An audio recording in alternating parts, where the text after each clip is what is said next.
My family thinks I'm heartless for refusing to babysit my nephew, but it's more complicated than that. I'm a 23F and child-free by choice. Not sure if it matters, but maybe it gives context. My sister, 30F, is a single mom with a 4-year-old son. Her ex is completely out of the picture and she's raising the kid alone. Let me be blunt.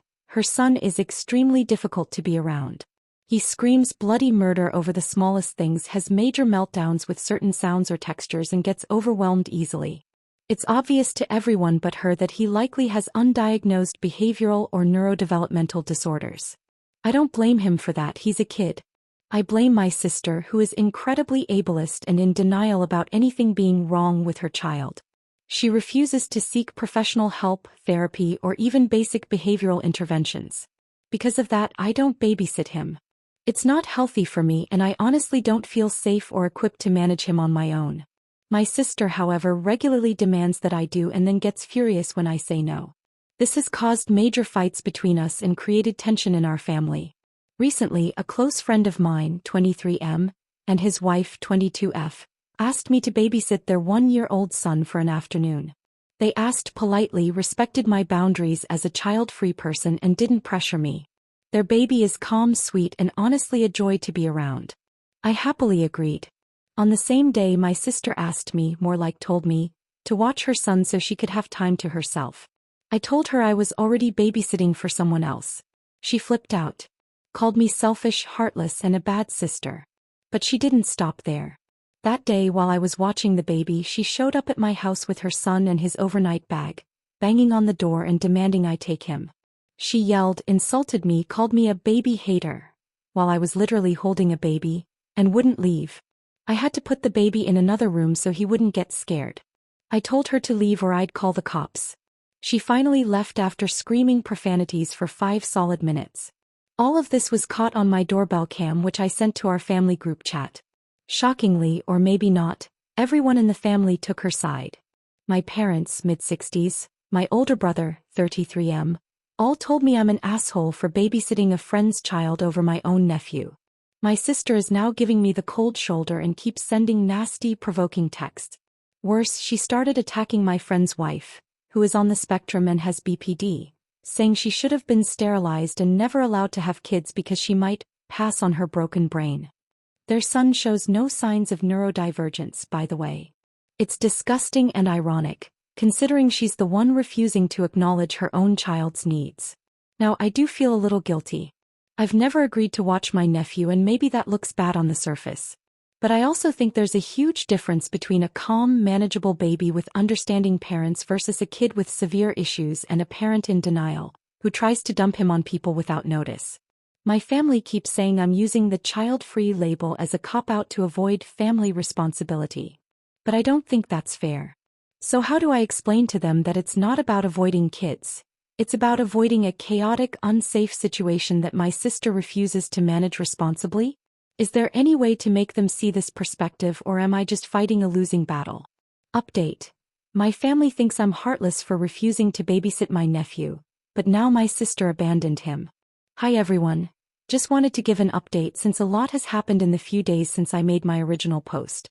Honestly, it feels like my entire world got flipped over in under 72 hours. So, yeah, shit has officially hit the fan. After my first post, I tried once more to have a calm conversation with my sister about getting my nephew the help he clearly needs. Instead of talking, she exploded. She started screaming at me and throwing out every ableist slur in the book. I won't repeat them here. It was beyond disturbing. Then things escalated further. Starting 2 days ago, she began showing up at my house multiple times a day, banging on the door, yelling, crying, cursing. Each time she brought my nephew with her. I watched it all unfold through my doorbell camera because I wasn't even home. I had taken the advice of someone from the comments and temporarily left to stay with my friend and his wife for my own safety and sanity. They're amazing people. They offered me a guest room as long as I helped with chores and childcare while I'm there. Completely fair. What broke me, though, was seeing my nephew on the camera. He looked so tired.